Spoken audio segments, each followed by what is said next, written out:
Hello friends, पिछले video में हम लोग जो है लास्ट में ई एन तक का वर्ड्स बनाना सीखे थे। ठीक है, different family words of vowel E का ई एन तक का जो है वर्ड बनाना सीखे थे। आज जो है लास्ट में ई टी वर्ड से जो है वर्ड बनाना सीखेंगे। ठीक, ये क्या है?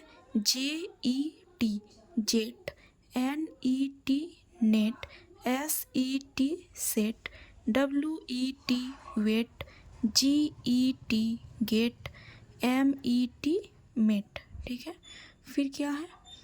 E double L. ठीक, इससे जो है हम लोग वर्ड बनाएंगे। C E double L cell, H E double L hell, W E double L well, F E double L fell, B E double L bell, T E double L tell. तो ये क्या हो गया हम लोग का? Different family words of vowel E sounds. Thank you friends for watching this video.